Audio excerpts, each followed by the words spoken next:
happening? All right, we're here. It's another podcast. Inchon is here with us. He's crashing out. My camera quality's crashing out. Emily's here.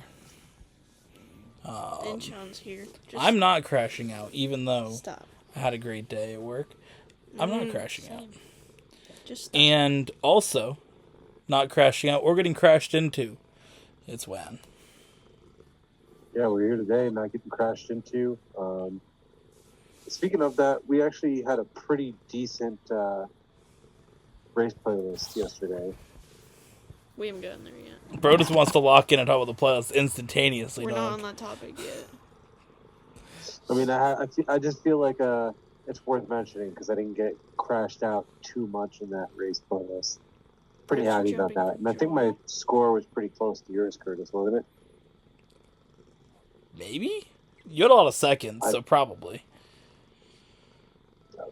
You didn't get the wins because I had the most wins. I think Emily was second, but you had a I lot. got third every time because Jonathan was crashing out and let me have third. Yeah.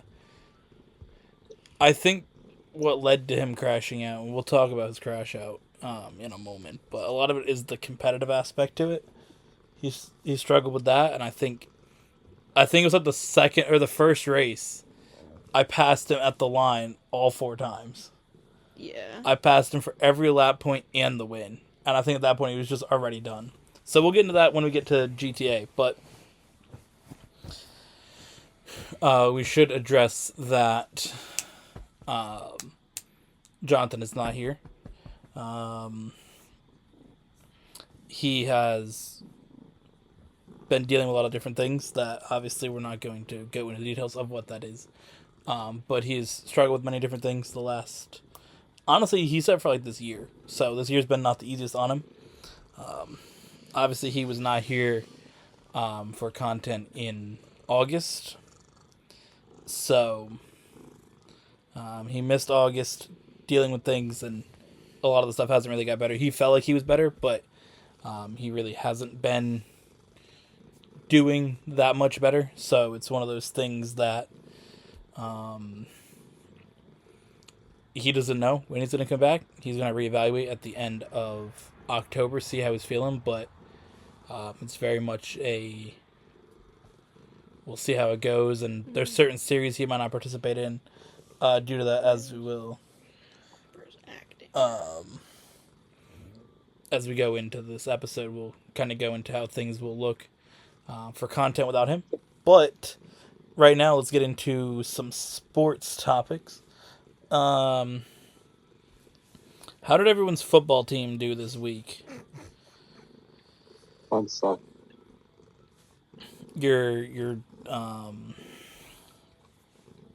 Lions, did they win? Hey, the Lions got you a dub, dog.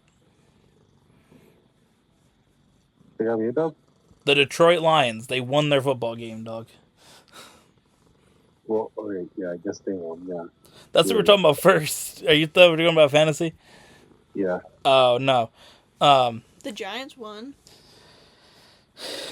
Everybody in the Brands team, besides one person's team, won this week.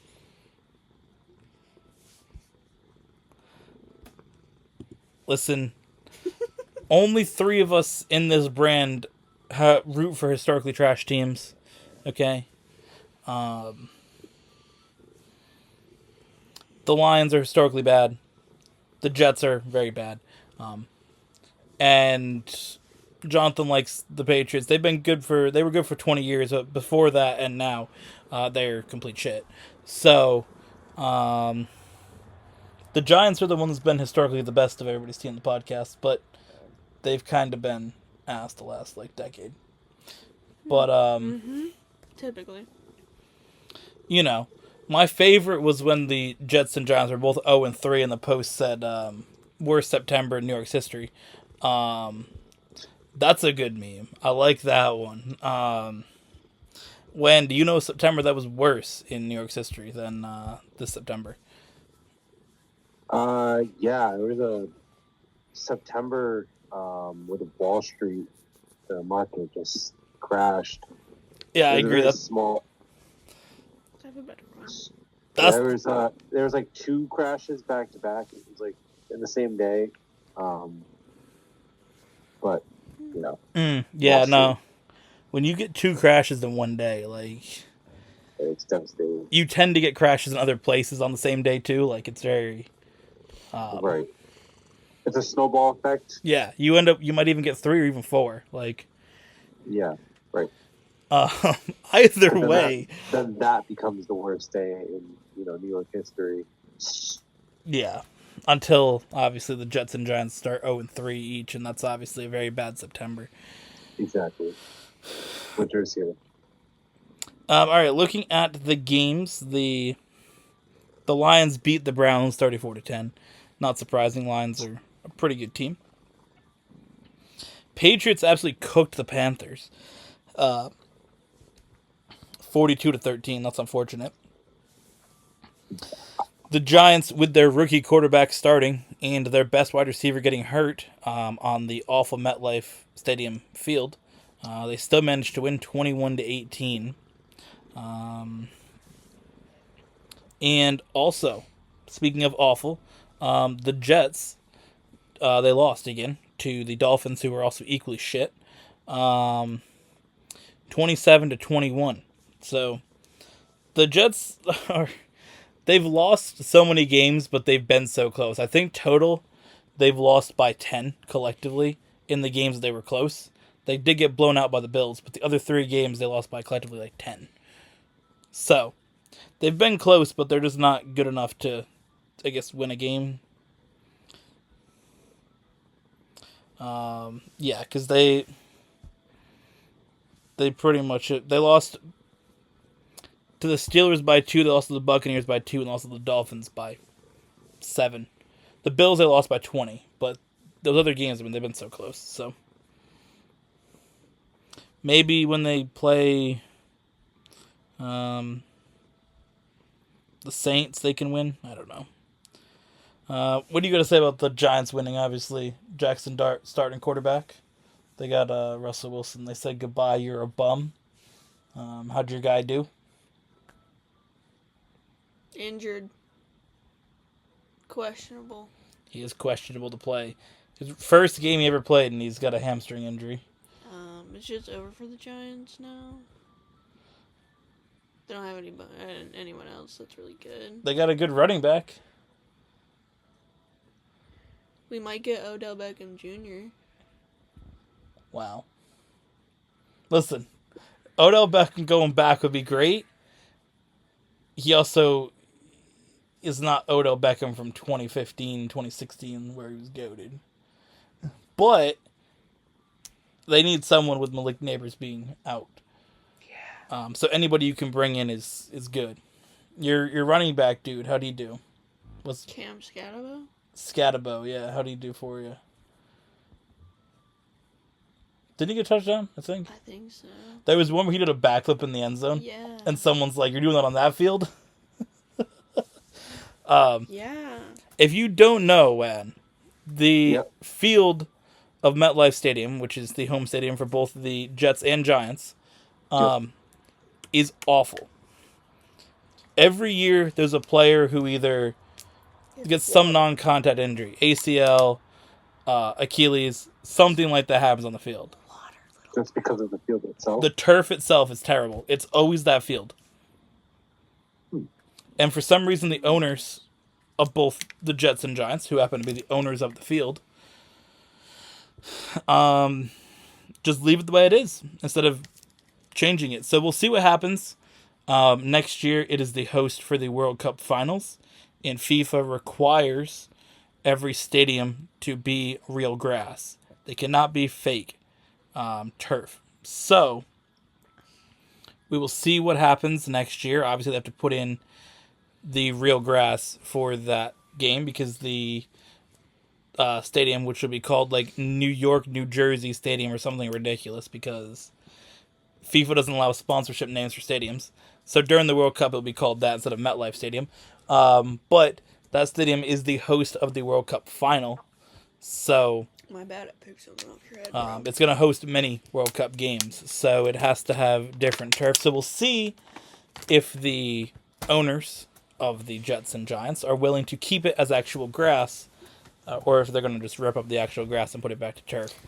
Obviously, being a multi-purpose field where they do concerts and stuff, it is kind of hard to leave it as just grass, but you can do like a basketball court, or like they do. I mean, they have to change the field between the Jets and Giants anyways with the logos and everything. They come in with a bunch of forklifts and pick everything up and take it out anyways. So, if they need a forklift driver, I am available. Formally certified.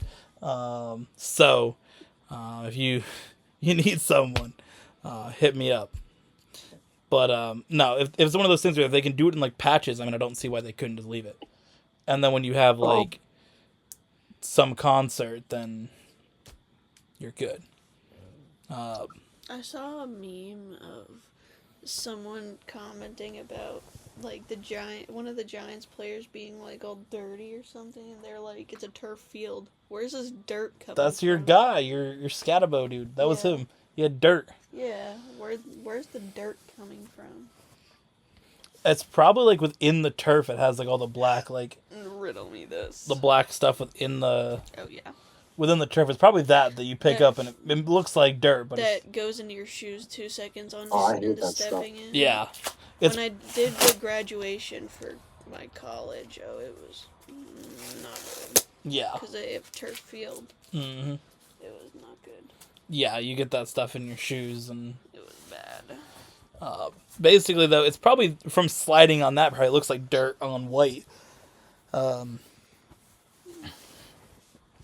Plus, you get bad rug burn from a road rash from turf. Oh yeah. Turf. And because of the like black rocks underneath it, it heats up pretty easily. So you can burn your legs too if you just like kneel on the grass or the turf. It's almost like you could just put like, I don't know, real grass. Real grass. Right. Yeah, it's kind of lame. I remember our school had that. Shit was so fucking ass. Yeah. All right, next week's games we have coming up the Jets, who are 0-4, take on the 1-2-1 Cowboys, because the Cowboys and Packers tied the other day. Yeah. So it was the highest scoring tie ever. It was 40-40 and it tied.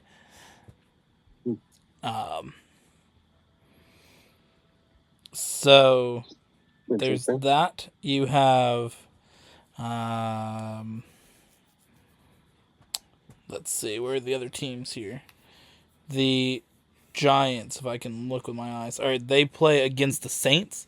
That's going to be good. The Giants are 1-3, and the Saints are one of the remaining 0-4 teams. There's only 3 teams that are 0-4 now: the Saints, Jets, and the Titans. So we'll see what happens if the Giants can get a second win, or if the Saints will get their first win of the year. And then you have the Lions against the Bengals. Bengals are 2-2. Lions are 3-1. So we'll see how that goes. And then you have for Sunday Night Football, rivalry matchup, Patriots versus Bills. So hopefully Bills will just destroy the Patriots. That's what we need. So that is what's coming up next week. How does everybody feel about their teams and their matchups for next week? Yeah, indifferent.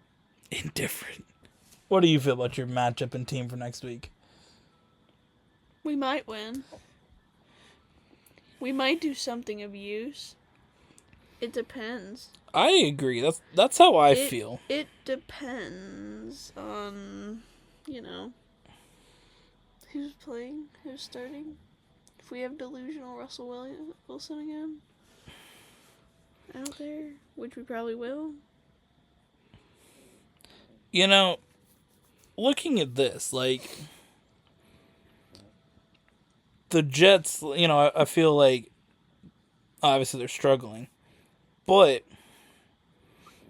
they've scored a lot of points. Like, all the teams that are around them, they've scored more than pretty much most of the teams that are 1-3 and the teams that are 0-4. Why does LeBron look they've just had a bunch of points scored against them. So it's really their defense because like they've given up 120 points. So they scored 90. Everybody around them has given up pretty much less, but scored less. So the Jets are scoring well. They're just not,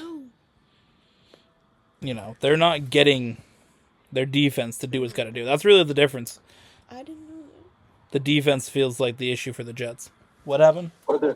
I didn't know that Russell Wilson was done being started for the rest of the season. Yeah, that's why they put Jackson Dart in. Yeah, but I thought it was just for like one game or something. Nah, he's got bench for the whole year. Bro kind of just looks like a soccer player from like Venezuela or something. I agree. I agree. Do you have anything else you want to add, Wan? No, it's not. All right, let's go What the to hell? fantasy football. How'd everybody's team do in fantasy football this week? Bad. You didn't do good? Bad. You did have the lowest score of anybody this week, where you scored, what'd you score? 113. It's because my whole team got bamboozled and thrown upside down. Yeah, you had Malik Neighbors get you 4, obviously, with his injury. That really hurt you there. Don't worry. Sorry, I had an injury on my already team locked as well. in of what I'm doing. Yeah, but see, the thing is, when you had your injury and you didn't realize that it happened, Emily had set her team with Bro, like, locked in to, like, score, 15, 20 points he was projected to get, and then he got 4. Because Bro got hurt early in the game. Yeah, he was projected to get 17, and he got 4. So... I'm glad my Vikings defense is projected to get 7 points. The defense is typically projected to get about 7 or 8, though. They're not typically high. One of the players that I'm adding, I don't think I can click on it, but... Let's see the other matchups. Will you This find dude has 88 points so far this season. real?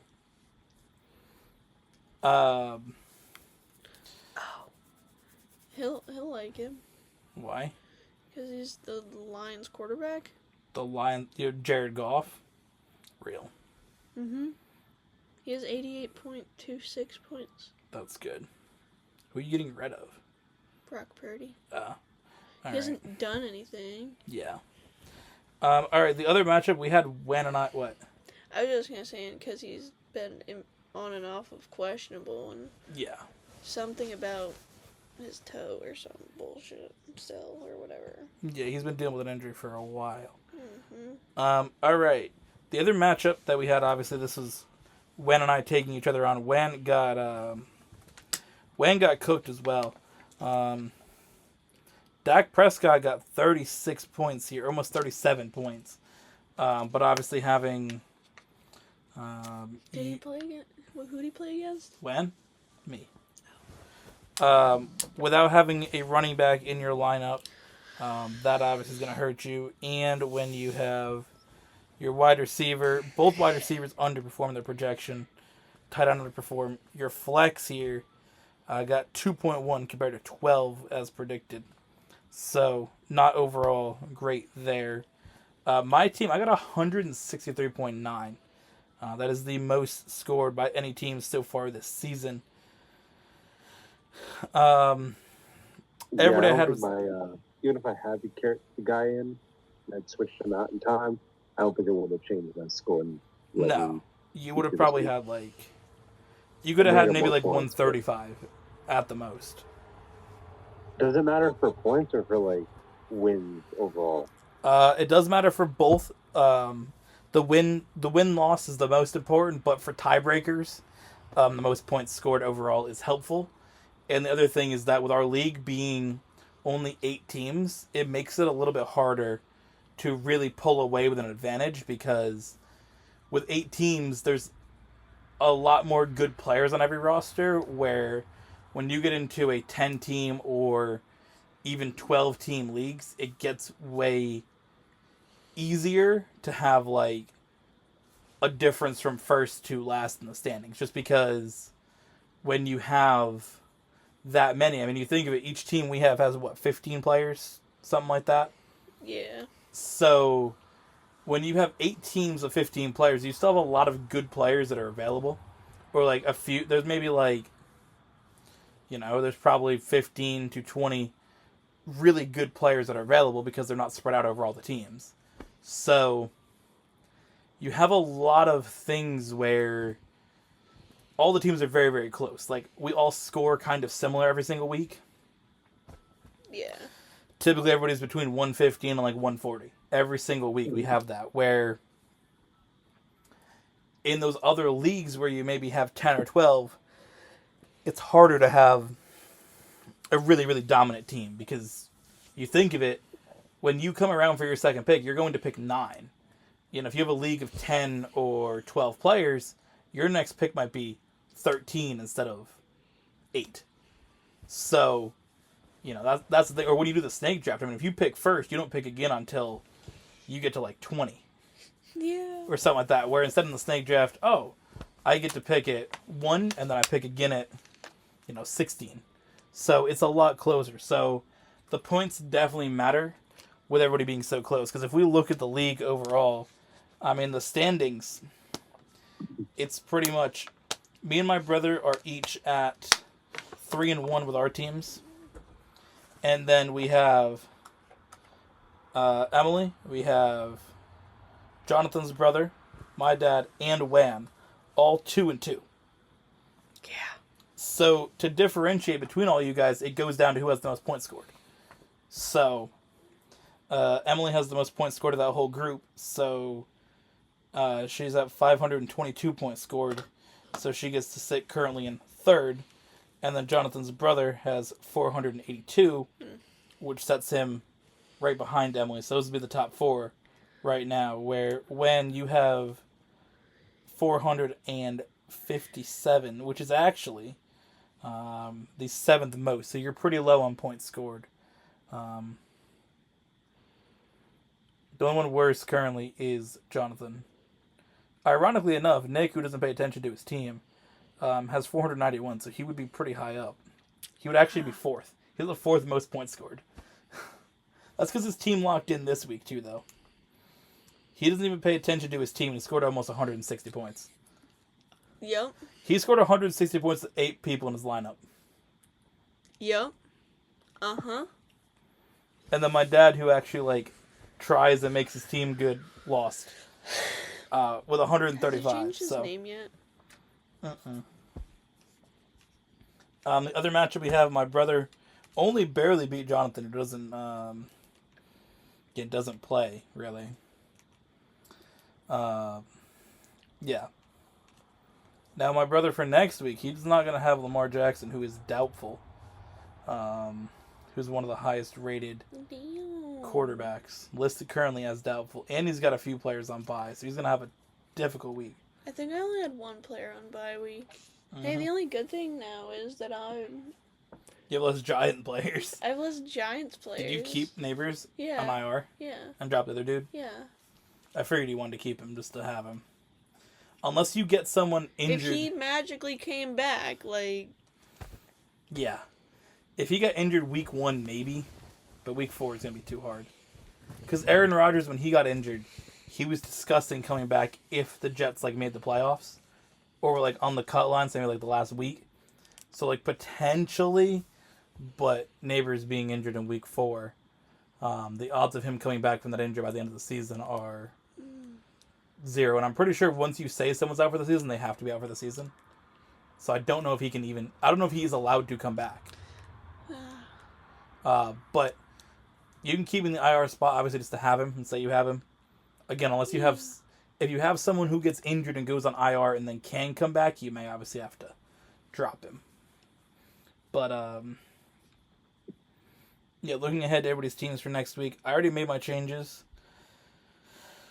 I have Josh Jacobs, who's really good. He's the Packers running back. He normally gets me a bunch of points. He's on bye, so I moved Breece Hall to my running back spot, and then I put Tyler Warren, who's tight end for the Colts. I put him as my flex spot, so. Or I didn't. I put Deebo Samuel. I don't know why I thought I put Tyler Warren. Oh, because I have Jake Ferguson as well. I have 2 tight ends. That's why I thought I did that. But no, I put Deebo Samuel from the Commanders. So this means he'll have one next week? Or like this upcoming? That's this week now. You have to move him, yeah. Because we're on week 5. And then for... Not this one. Wanderland. It looks like you already have your players that are on bye moved, so you just have to put a running back in your spot, and you should be all set. Yeah, I'm trying to figure that out right now. Well, I went there earlier. And then for Emily, she's got 1 player on bye to move as well, so... Oh, I forgot I had this guy. Yeah. Juwan Johnson. So, there's that. So fantasy's looking good. If you want, we could talk about the race from this weekend for a minute. At Kansas, it was a good one. Denny Hamlin went delusional on the field at the last lap, and honestly, Toyota in general threw, which I was thrilled about, obviously. Being a fan of Joe Gibbs Racing, them having 3 drivers in the top 5, and also having 2 other Toyota drivers who, if Joe Gibbs drivers don't win, that's kind of who I'd like to see win. When you have pretty much 5 of the 6 main Toyota drivers going for the win, and none of them wins, and then they let a Hendrick driver go through to win, it's not great. I mean, the whole race is chaotic. I mean, you had Zane Smith literally flip and go along the wall with his car before it flipped. Now everyone has it as a meme, yeah. That's a good one. You know, you're trying to get to that spot. Just go along this route and you can go up. And you can literally fly. Like, if you fly here, and then you can go here, you go to fly spot, and then you can fly here, and you will literally see it. Like, you will literally see that from the water. But yeah, it's one of those things that that was a ridiculous flip, but Bro was all right. Those cars definitely don't seem the most fun to land on with the... Did you see that Chevy approved their new body car or whatever? Yeah. I seen that they got it approved. I know that there was rumors of them announcing it this week, but NASCAR approved it this week, today. Nope. So You've chosen to be delusional. You can sit with when me. the cars flip, especially the next gen car, they're so rigid. Like when it just lands back down on the wheels, I'm sure it doesn't feel good. And it never probably feels good in general, but that car seems just more rigid and feel like you'd feel it with your body more each hit. Oh yeah. Or like how that car landed on the ground. Like that shit just... Yeah, it went... It was like... It wanted to flip this way and then went back down. Mm-hmm. So, that was wild. And then you had... Again, going to the finish line. The first restart, Bubba Wallace almost put Christopher Bell in the wall if he didn't. And then the second time on the second to last restart, or on the last restart, Bubba Wallace pretty much does the same thing to Christopher Bell. And then Denny Hamlin, who was struggling with power steering, and he had something else. Didn't he have like... What was the other issue with this car? I forgot what it was. I know power steering was the main one. But, wasn't something loose or messed up or something? Probably. But it's one of those things that he goes into the corner and puts Bubba Wallace in the wall, which is the car that he owns, who needs a win to advance in the playoffs. Denny Hamlin obviously helped himself by definitely increasing his points going to the Roval, but I mean, there should be a sign for you to like read over here or something at the very end. Is Denny Hamlin good at road courses? Denny Hamlin's okay at road courses. I don't think he's like really the best. So turn your camera that way. See that like ledge up there? That's where you're gonna fly to.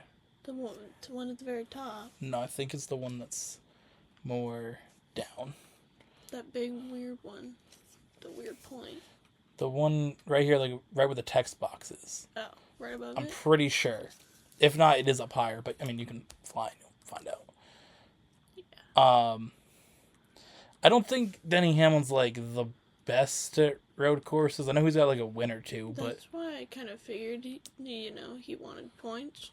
Yeah, I mean, obviously going into the Roval being 46 up is better than being like 26. Yeah, isn't he fourth in standings now? I think he's third.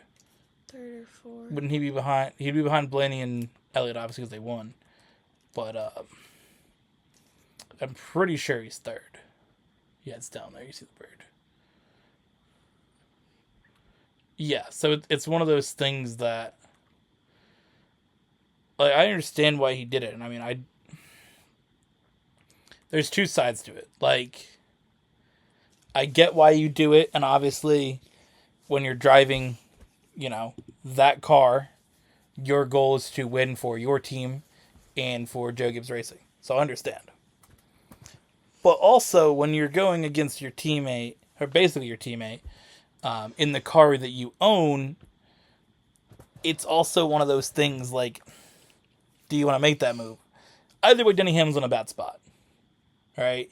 He either lets 23-11 win and his driver wins, but then he has his team with, his own people, at Joe Gibbs Racing. They're going to be like, bro, why didn't you go for it? But then you have the people that are at 23-11, the team you own, saying, why'd you do that to the team you own?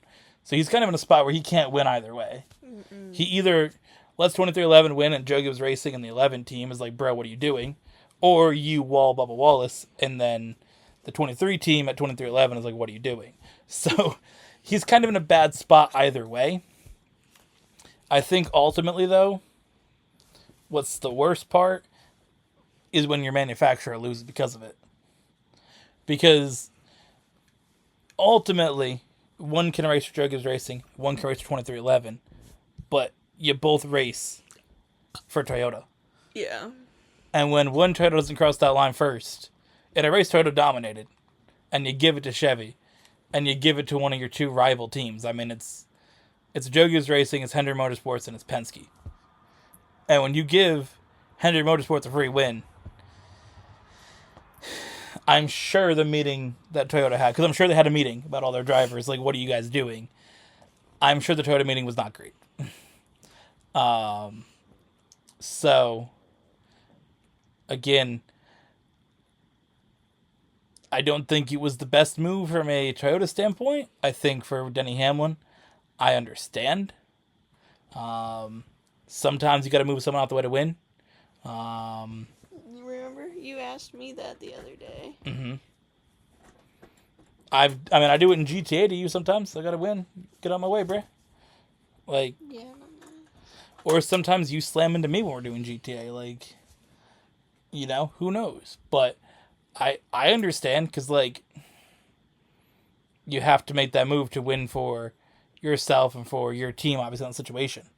Like, that when we're playing, like, ultimately your goal is to win for you. Yeah. Right? Your goal isn't to win for me. I mean, you want me to win more than you want Jonathan or Wan to win, but your goal isn't for me to win. Your goal is for you to win. So if you got to move me out the way to win, you're going to do it. Yeah. So I understand it. So I get it. But that is a tough spot to be in. So, all right. The next segment here in our podcast is the importance of voting. No.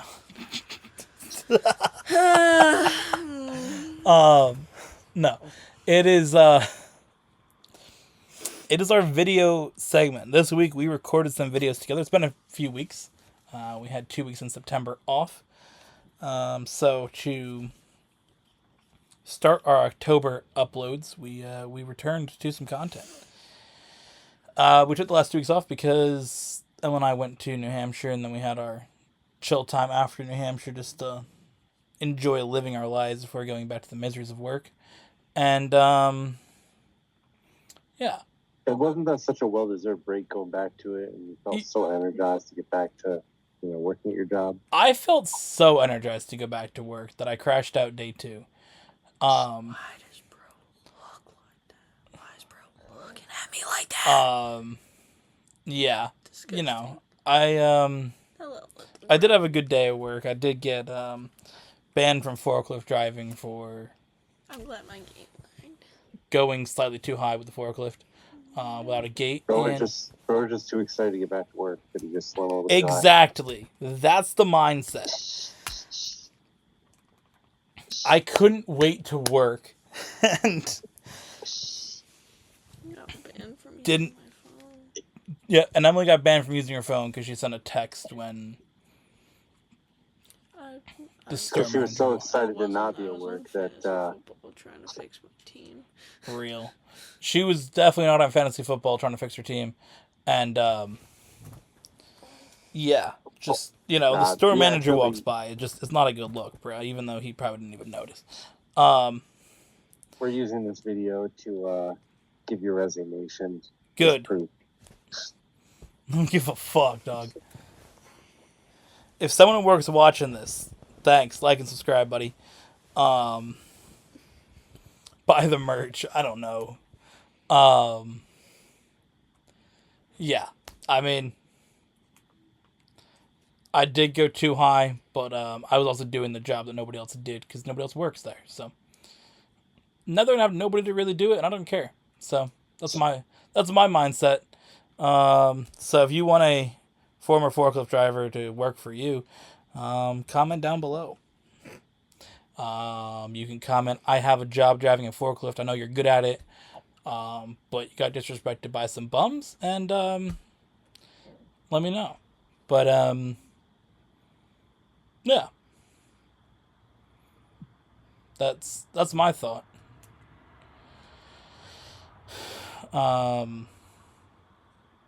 I just know it's time to look for a new job. Probably about a year and a half, maybe 2 years too late for that, bro. I mean, because the thing is that the reason that it is because I do like what I do. I enjoy the job. I don't have a problem with it. But it's just the extra, stupid shit that annoys the hell out of me. When it's just... When nobody is there, right? I come back, I haven't been there for 2 weeks, and I wake up to a text that says, can you come in early? That shouldn't be happening, right? It shouldn't be something I have to come in early when we have somebody full-time when they didn't hire me for full-time. You have somebody full-time, get them to do their job. If that's what you want. You want them to be full-time, have them actually work. And then when I do go into work at 2:30, there are 4 trucks that have arrived, and only one of them's been put away, which was done by a supervisor of a department that isn't even mine. So that's a problem.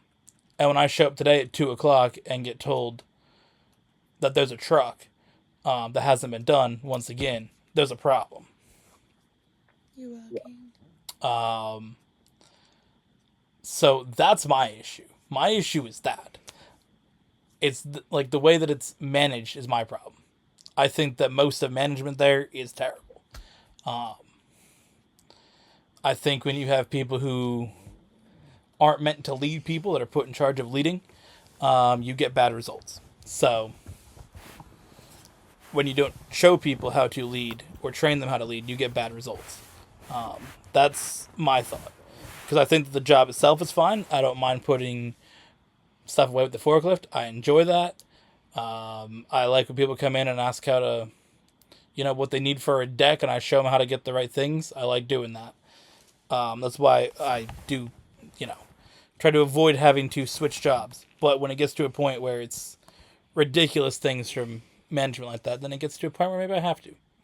And when I see the way that Emily gets treated as well, just of all the cashiers, the worst treated. I mean, they don't let her go anywhere besides self-checkout. I mean, you don't get a mat to stand on, you don't get a chair, you don't get... I don't even get a damn garbage can. You don't get anything. Be fucking realistic. I think that's, kind of a problem. And I think that, when she has, a mental issue, a mental reason to have to call out certain days, when you have a manager basically like, well, you could fuck off, even though you called out for a specific reason. I can't with that place. That just annoys me too much. Like, well, you have to understand that your personal life has nothing to do with your work. You're right, and I'm glad that you brought that up, because that's an important thing to remember. If there's anything you've learned from Lowe's, just take that with you, and specifically me telling you that. Yeah, I mean, carry that with you. I will, because when I do have my own business, and I am a manager of my own business, I've seen a lot of shit management in my life. I really have.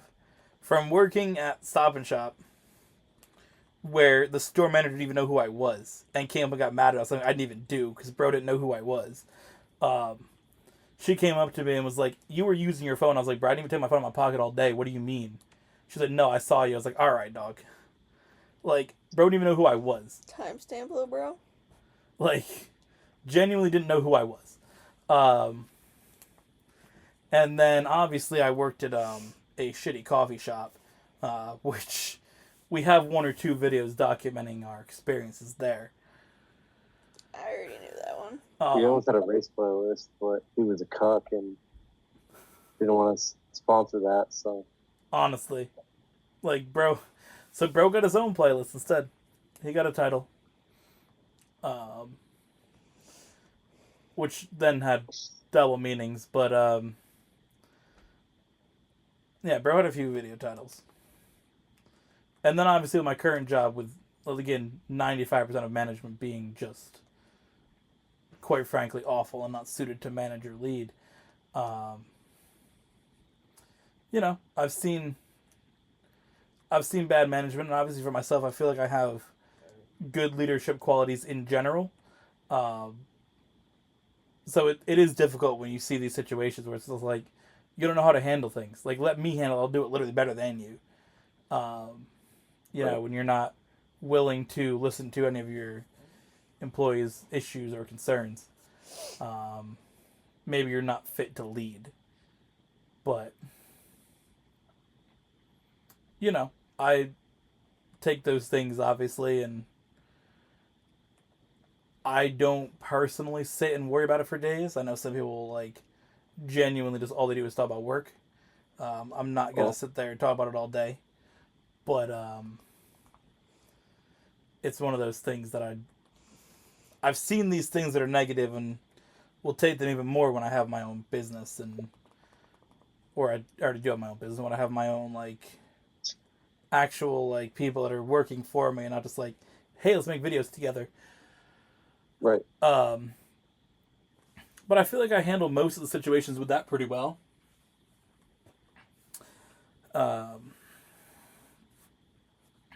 So it's just one of those things that I know how to, or I've seen firsthand horrible management for the almost now 6 years that I've been working in stores and stuff. So yeah, I've seen it and I understand it. And I know what not to do, and the places that I've worked have shown me multiple times what not to do with people who are not suited or suitable to be a manager. So when you have a store survey and everybody shits on the management, well, what do you expect? I can't wait to see the results from that because I'm sure it's going to be good. Can you see They'll those? just throw them all away. If the store gets a really bad score, they send corporate people in and like talk to everybody. Because we had that one year. They will send in corporate people and they will talk to you and see what's going on. If the store gets that low of a rating, so Bro, I hope they do. send in someone from corporate. Let them ask you some questions. Yeah. Like, I'm sure it won't do anything, but let them know. Let them know who's a problem, because I will. Like, it annoys me, and I feel like, we'll see what happens. Obviously, the route that they take with those safety things, I mean, I don't know, like, the direction that it goes. Obviously, it can be one of those things where it's like, you get a warning, or is it just like, you can fuck off and you get fired? Who knows? You get a fine. You get a fine? House, but yeah. You get a fine of your personal life isn't supposed to affect your... No, you don't get a fine. The store would get a fine if they had something. No, the store gets a fine, but... Bro, didn't say that. Specify next time. No, I was gonna do. Please come to your door and, like, personally... They escort you out. They deliver you a fine personally. You went up 10 feet with the forklift and you're supposed to go up 10. That's at least 2 years of jail time. If you are drinking or operating machinery like that when you're under the influence, for example, it is classified as a motor vehicle and you can be arrested and pulled over by the police. Yeah. Like that. You can get arrested for being drunk and driving your goddamn fucking lawnmower. Be goddamn, like... Yeah, or a horse. Yeah. Literally anything. So. Anything that you can get in and or get on or whatever. Oh, I'm sure. What the fuck? That's crazy.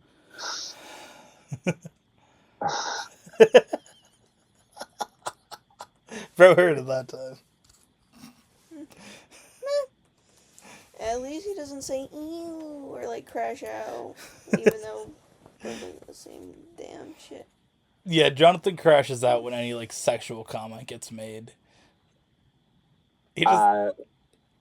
I mean, you just caught me on a good day. If I hear one more sexual comment, I'm literally gonna it's gonna be September all over again. Give me your balls, bro. Yo, chill. That's crazy, bro. He said he was cracking up. Waiting. The background just disappears. He just leaves. Bro hits the I'ma head out. Yep, look, he's gone. Bro's got that Microsoft WAN on. The Microsoft WAN. This video's going well. This user is off doing a terrorism. What? I'm hungry. Oh, God. Hurry up. This has got to be done soon. She's going to tweak. We have about 15 minutes. Because I'm bleeding it. Do we have to reset the Zoom again? No, before we have to, like, be done because Emily's going to tweak. Did Emily crash out? Right, Emily crash out? You betting on it? I could. I got some money left over from my winnings betting that Nathan would crash out yesterday, so... Listen. You don't get crashed. She's already hungry and there's other factors, so... It's that time of the month, bro. It's just that time, so... It's extra height in the crash out, so... Yeah, we gotta hurry up, Juan. Alright. You understand. Lock in. Yeah. No, I get it. Bro, understand. So we gotta go quickly here. All right. So we did a video this week, guys. How'd it go for everybody? We did Wreckfest. How do you feel about Wreckfest, babe? What do you think? What do you think about Wreckfest? Hey, Wan, what do you think about Wreckfest? All right, next video. No. 10, 10, 20, that's basically 20, how 15, Wreckfest went. Sold. That is how Wreckfest was pretty much just I led every lap and won 3 of the 4 races, and that was it. Yeah, literally. Let's watch Curtis dominate in Wreckfest is what it should be called. Let's all title it. GTA was interesting though. I got my 206th episode win. It didn't get acknowledged in the episode, but we got to do congratulations to Wan. Career loss 200. Yes. You guys make any bets? I forgot it was actually your 200 loss till I wrote it down. But yeah, we had, of course, Wan lose _100.mp4. We may have to have Wan lose 200 go out. We may have to do that episode title. It may just feel appropriate to do. It can't be the boat list episode we do that. That can't be the Wan lose episode. No, because this was the Wan lose episode. Okay, good. Yeah, can't disgrace mine. Because I'm planning on winning that boat list. That's the best chance you ever winning an episode in GTA Race Plus in 2 years, bro. So. No, watch out, bro. So. Wait for what I'm cooking up. Oh, God. I was going to pull the tugboat. She's going to go into, like, boating school or some shit. I'm going to get a sailboat. Yeah. I'm just going to go buy whatever the most expensive, fastest boat is and then just dominate. I don't think you can use your own custom boat. I don't know. If you can modify them for speed. Yeah. It'll be interesting to see how the boat list goes because, well, there's not that many boat races to pick. Like, there may be for car racing. If I go on there and I can search, I mean, there's like 15 million new ones that are made today. Boats, I literally searched and there was like, in the last year, there was like 40. Million? 40 total. Oh. Like, people out here making boat races like that? Damn. No, I literally searched by like year, like, you know, the last year. And I scrolled down and I literally went like 2 scrolls and I was at 9 months already. I was like, dog. Like, there probably isn't even 40. There's probably like 25. So, like, I pulled up with like a few Rockstar created ones. That's how like desperate we're to find good ones. So, it's going to be a little bit different. We had the plane list back episode 98, so we're doing another one. The boat list is here. Wan wanted to do a boat list forever, and I always made the joke to him, like, yeah, when I get a girlfriend, because I was like, it's not, you know, sarcastically, that's not going to happen as a meme. And obviously that did happen. So, I'm waiting for the... Beyonce now is kind of girlfriend stage thinking of we missed our chance to do the... That is true. I guess we're not doing the boat list. But, God damn it. I'm waiting for the moped list. The moped list? Dog. Yeah, I got my Faggio in my garage. I'm ready, dog. Fully modified. You're in my garage. So, I always made the joke. It took a little bit to kind of... Well, I kind of forgot about it, to be fair. Typically. Like, I remembered it, like, last year. I was like... I remembered it literally last time. I'm like, damn, I do the boat list now. And then I forgot. And, I was like, we got to get the boat list done before Wan leaves the channel. And I was like... on Monday, I had a chance to sit down and pick the tracks a little bit quicker. Or a little earlier. So I was like, you know what? Let me pick ones for the boat list. And you know what? We'll do that next week. So...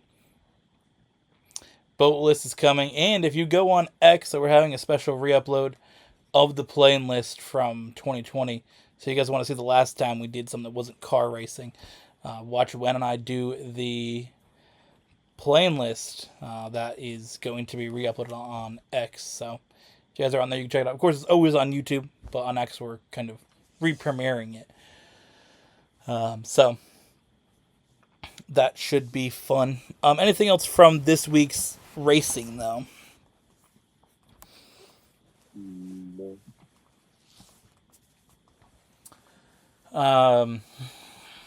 I guess it's a good time to kind of address a little bit more of what's going to happen with Jonathan not being here. Again, he's dealing with some things outside of, obviously, the brand, which, in reality, if you think about it, it shouldn't matter when he's here in the brand. It should just be, he's focused on recording at all times. So, that's the real way I gotta think about it. does his mental health matter? Probably not. He should be here recording with us. So, oh man, no. But in reality, that is the most important thing. I texted him that last night when he said to him leaving or being quiet had effective videos. I was like, I don't really care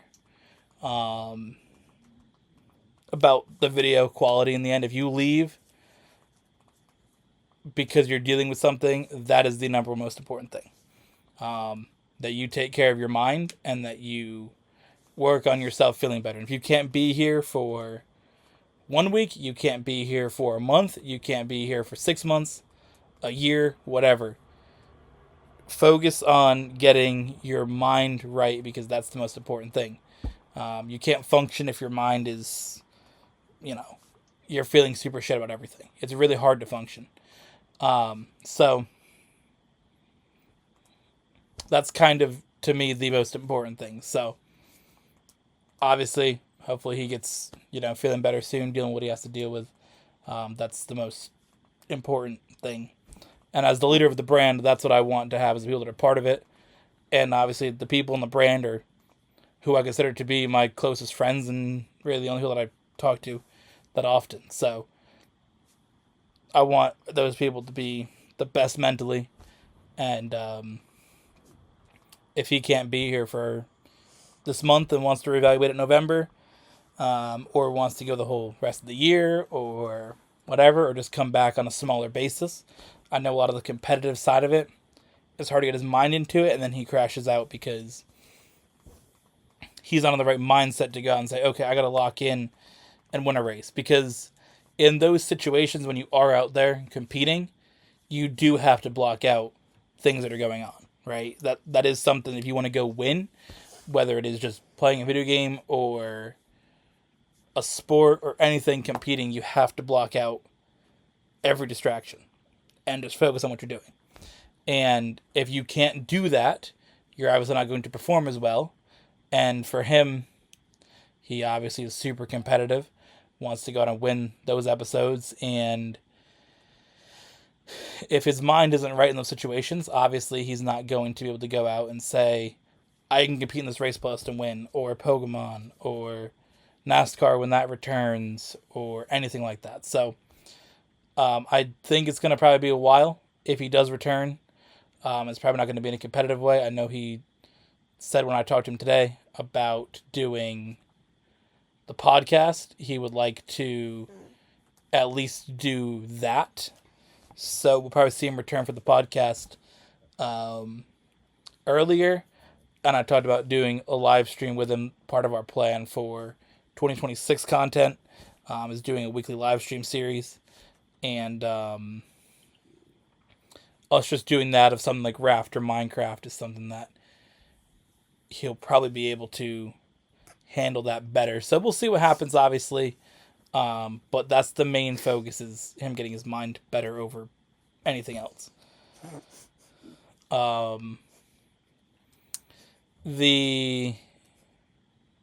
you good? No.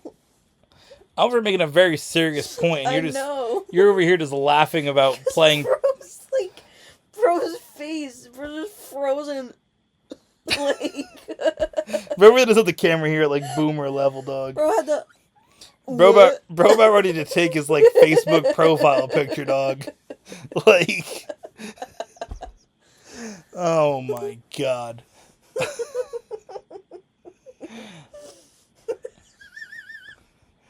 Oh boy. Alright, so for content going forward, we will do our normal content, the three of us, as we've been doing. Obviously, through most of August, we did a random game and GTA. And then obviously we've done podcast and Pokemon. We'll continue doing that. Now, when NASCAR comes out, Emily and I are going to take that series and just do that kind of separately. Jonathan was to be part of it. I don't know. He said he might get NASCAR, or he still might try it. So we'll see what happens with that. But Wen is not going to be getting it. Boo, fuck you, Wen. Yeah. Way to be a bum, bro. No. Come on, the brand's more important than your personal life. Exactly, Bro. Wan. Way Come to on, go. man.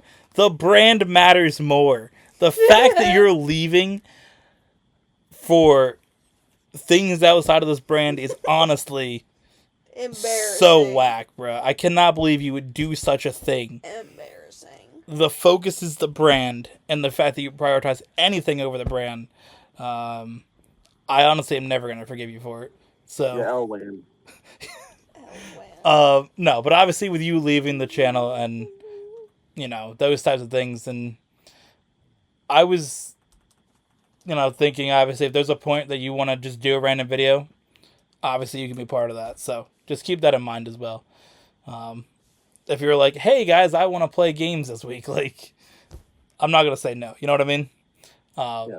So if you want to hop in one week and say, I want to do a race playlist, well, you can be here.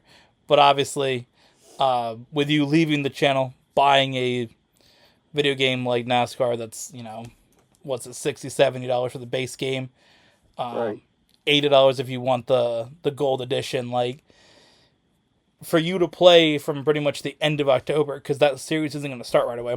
My solo career will start basically 2 days after the game comes out, but Yep. the group series isn't really going to start until almost the end of October, just for when it would line up for recording. So, yeah, because then the base game comes out the 14th, the gold edition comes out the 11th. So, I mean, the base game comes out the day after our recording session, so it would be basically till like the 20th. Video wouldn't go out till like the 24th. So, it's one of those things that we're not going to have that much time, so you not buying it obviously makes sense. I was kind of surprised that you said you were going to buy it in the first place. So, I'm not surprised by that. Pokemon, you guys battled in Pokemon. How'd that go? Bad. There you go. Went bad for Emily, went great for Wan. Where's making that face again? Alright, I got cooked. You did get cooked. I got a win because Jonathan wasn't there, so I kind of default won this week. Next week we will kind of have a little bit of a shuffle of how the content's going to look. Now, when we get to Pokemon, there are... Oh, we only have 10 minutes left again, dog? Goated. Can we do this all in 10 minutes? You better. Possibly. We are Shout out to the Target Dog. What about Target Dog? Shout out to Target Dog. Yeah, shout out to bro. Or Bullseye's Brian. goated. That's my guy. Alright. So, with Jonathan not having a team anymore, with him dropping out of the series, and basically today really confirming it to me by saying, you know, Pokemon's one of those series he can't really compete in. We're going to do a extra few categories for our team. We're each going to take 2 Pokemon from Jonathan's team and add them to our team. We're also adding an extra spot. Basically what we're going to do for Season 2, we'll just do it right now. And we're also going to each pick a mythical Pokemon and a either Paradox or Ultra Beast, whatever one you prefer. We're going to pick those, and then we will have those options. When it comes to Season 2, we're just going to basically have a few spots that we may drop or change. We'll see what moves we want to make with that. But we're going to go in draft order by who has the worst record to the best record. So each round I will pick first, Emily will pick second, Wan will pick third. And we are going by categories. So first category is picking something from Jonathan's team. So I'm going to go with a really good one. I'm going with Greninja. Okay. For my pick. Alright. Emily's pick, first one from Jonathan's team. You're picking what? Venusaur. Alright. And then Wan, what are you picking? Guess I'll pick the Rayquaza then. Bruh. You can't pick a legend, dog. I can't. But that's a selection on a team, is it not? Yeah, but you can't have legends in your extra spots. So those are... I think I wrote in the message, Legends of Pseudo, you couldn't pick. If I didn't, I meant to. But You can't take his legend or pseudo because that goes outside of the rule of having 2 legends or pseudos. Yeah, I thought we had another extra spot for some reason, and then that extra spot we couldn't take a legendary extra. But okay, then I'll pick Malamar then. All right. I'm gonna pick. Let's see. Jonathan has something good. I didn't know for my second pick because I was kind of waiting for you guys to pick. I'm gonna go with Haxorus.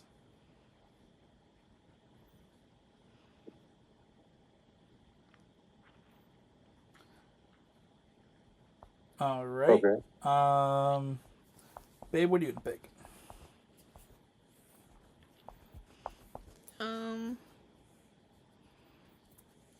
Gallade. All right, and Wanderland, your pick is?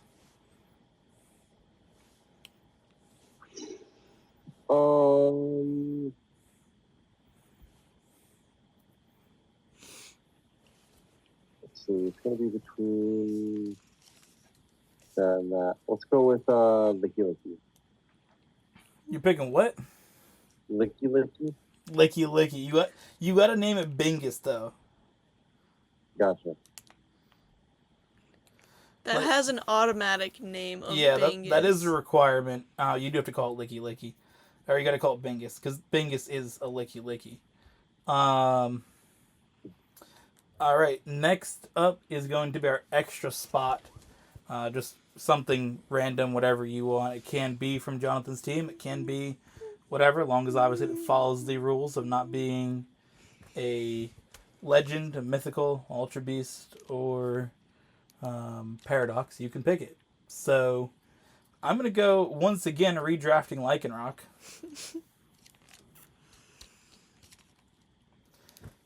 Alright, babe, what are you going to pick for your other extra Pokemon spot? Spiritomb. Little circle-headed floating guy. Alright, in Wanderland, your extra pick. Something extra for your team. I'm gonna pick Palmont. Okay. He's just a little guy. Alright, and now we're going to go to the Paradox / Ultra Beast. You can only pick a Paradox or an Ultra Beast, one or the other. I'm going to go with Walking Wake. Fuck. Walking Wake is my pick. That's like, there's a few that are borderline legends, and Walking Wake is one of them, being Paradox Pokemon of Suicune. Like, there's 6 that are borderline legends, and I'll take that one. Alright, babe, what do you got? Brute Bonnet. Brute Bonnet, very good competitively. Brute Bonnet is very common in the meta, and was the Pokemon that won the 2025 Video Game World Championships. Catch me with a shiny Brute. So, Brute Bonnet did get that W in that. It's a very, very good Pokemon for competitive. Wan, your Paradox or Ultra Beast is what? One second. First, to recalculate his entire plan. Okay, so... The only Paradox Pokemon that you cannot pick is Cordon and Miraidon, because they're technically also legends. And Ultra Beast, the only ones you can't pick are Solgaleo, Lunala, Necrozoma, and then Cosmog and Cosmoem, because obviously they're evolutions you can't use. Okay, then I'm gonna choose what's that Pokemon called? Kartana, that paper thing, origami thing. Yep. I don't think you've seen it because it's an Ultra Sun. It's basically like Katana, basically, is how it's close to that. It's like red and white and yellow. Kartana.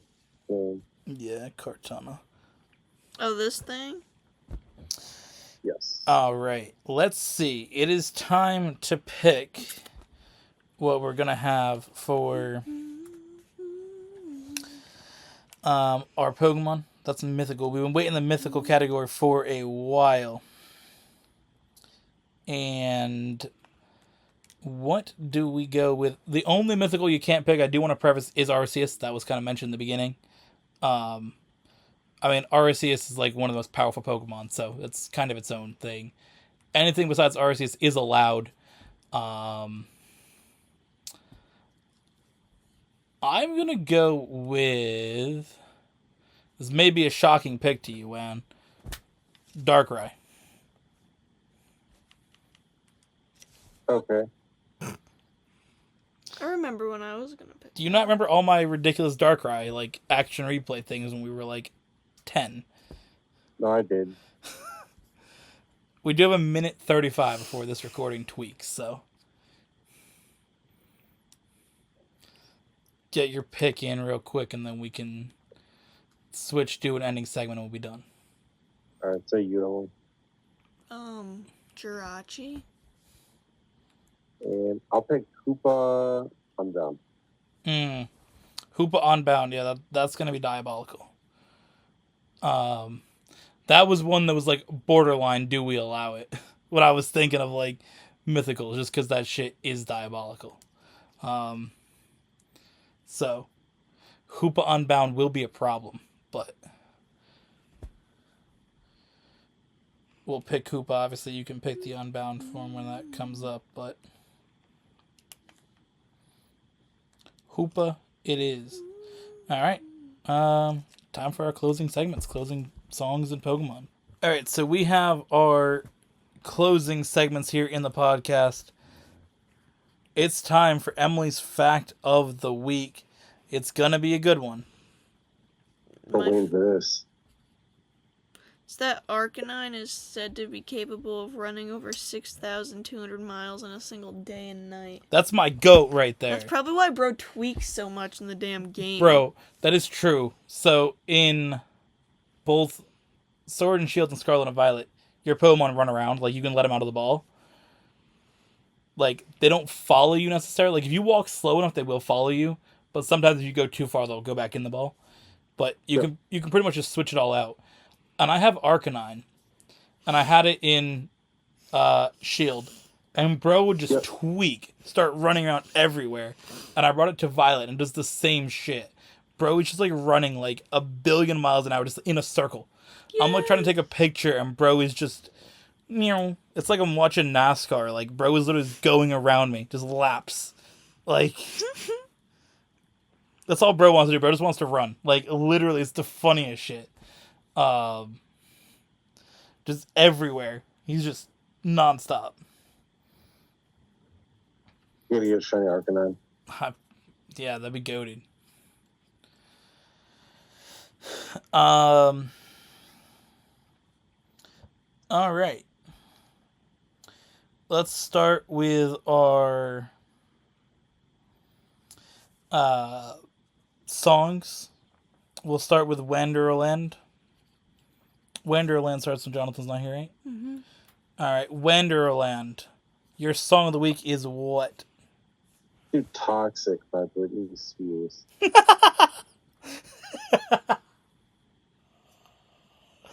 Oh my god. I spelled Britney wrong. Bratney. Bertney, actually. Bratney. Oh man, that's good.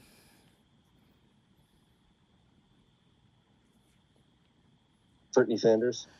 Yeah. I agree.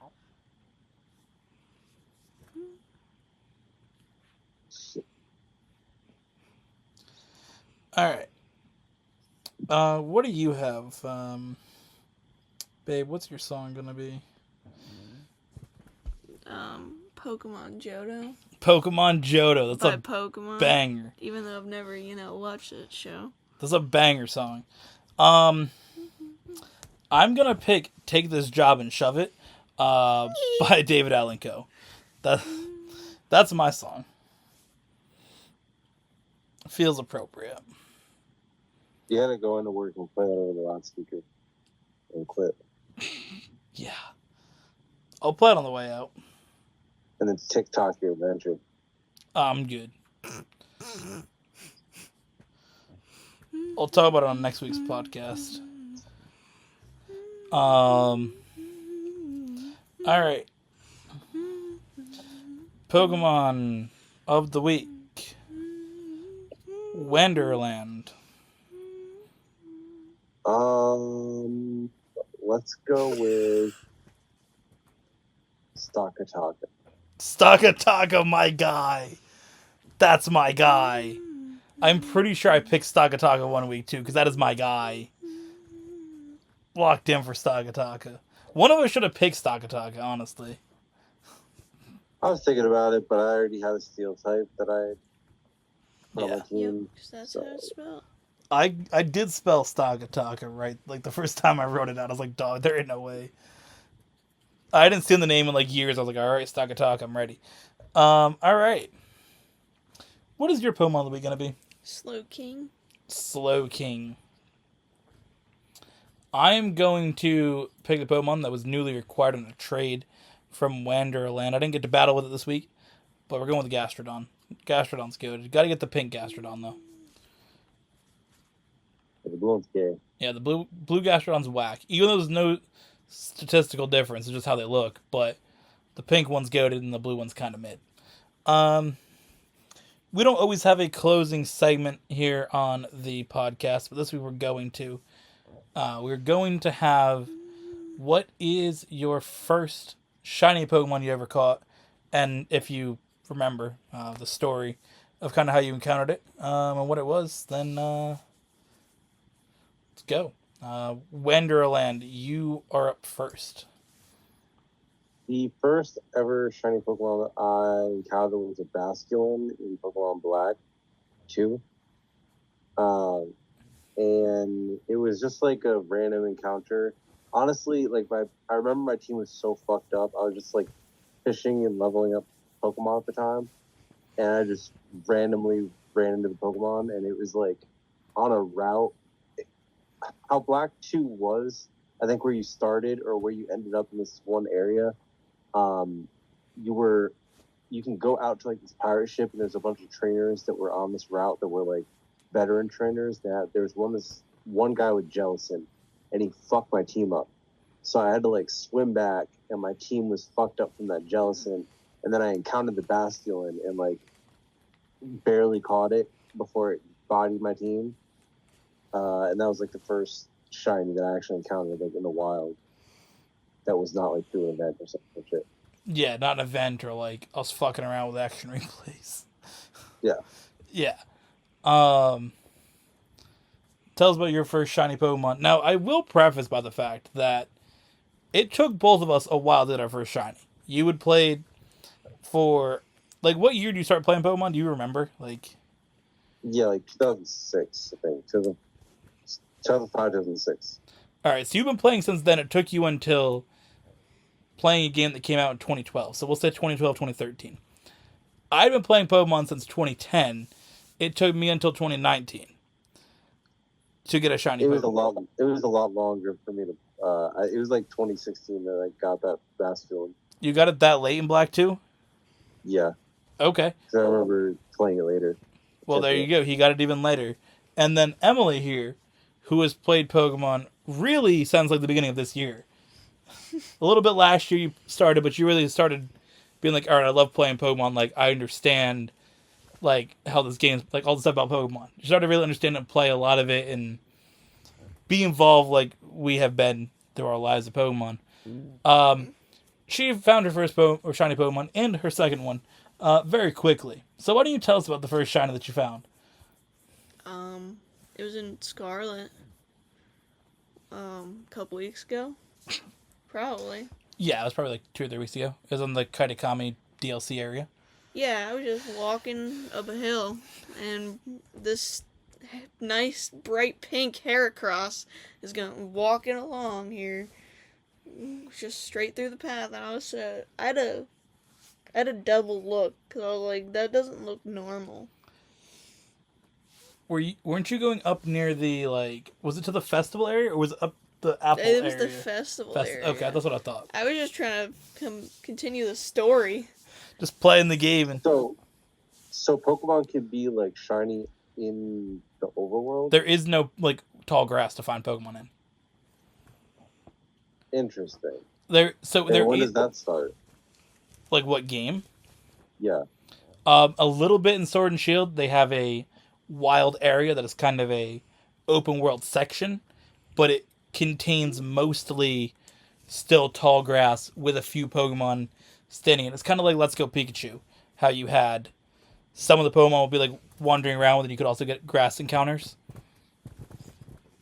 Okay. It's like that. It's Let's Go Pikachu. The whole map was like littered with them because it's supposed to be kind of like Pokemon Go, but Sword has, like, you might have the tall grass. There might be like 2 Pokemon in it, and then the wild area is just full of Pokemon not really in tall grass, but there is still tall grass you can go into. But a majority of it's all overworld, and then the DLC is pretty much all just that. It's all open world, and then Violet, there is no tall grass. You don't go into tall grass and encounter Pokemon.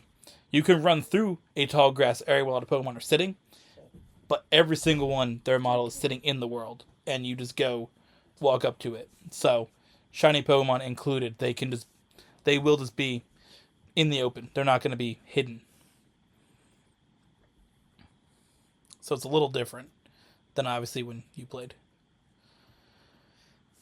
But that's how it be. Okay. So for my first shiny, it was in Sword. And it was in the tall grass. I had, or it might have been a Pokemon that was wandering, because I don't think Sword showed you if they were shiny, like Violet does. I don't remember. I could be wrong, and it could just be a Pokemon that was just there, but there's an area after the big city. You go over a bridge, and it kind of becomes a desert area. It looks kind of like a clay section like you would expect to have in, like, Arizona, New Mexico type thing. And I'm just chilling, walking along, and a Maractus walks into me. Or I encounter it in the tall grass or something. I just find a Maractus. And that was the first shiny that I got. I was just randomly going along, and there we go. Maractus shows up, and I was like, I finally found a shiny in the game. It only took me 9 years, but here we are. Mine took me... So, it took Wham like 15 years to find a shiny Pokemon for the first time. I wasn't looking for it either. No. There were ones that I actually looked for. So, yeah, it took you about 10, 15 years. Yeah, if you said you started 2006, 2016, about 10 years. So, it took about you and I about the same amount of time to find our first shiny. And then Emily here's 6 months in and finds it. It took us 9 or 10 years. She's out here in, 8, 9 months. I found 2025. one. So, I have since only found 2 other shinies in the wild as well. I think they said that in Sword and Shield, the shiny chance is, like, heavily increased. I know but that. I'm not sure if that was during Sword and Shield or Let's Go. I know that they changed. I don't think they really changed it that much. It could have been one game that it was higher, but I know it's still pretty much the same. But there's a lot of other things now that you can do to obviously really increase your shiny odds. Because obviously before it was just kind of like chain hunting them or getting the shiny charm and that type of stuff. But now you can like do a bunch of other like factors and other ways you can really lower the odds. I don't remember exactly what it is, but there's a whole article breakdown of how you can really kind of increase your odds of finding a shiny, that you can get it down to like a 1 in 500 chance instead of like a 1 in like 4,000, 5 billion. So yeah, there's definitely ways you can lower the shiny odds from before. Oh. So that's that for today's podcast. A little bit of a longer one, but I think we had some interesting conversations. We'll be back next week for more stuff with the recording. We'll have another random game. Next week, again, we will have the boat list. And we'll be back with another week of Pokemon. I will figure out a way to do it. And we'll have another podcast for you. So, thank you for watching. Hope you guys enjoyed. Do you have anything else you want to add? All right. And we'll see you guys in the next one.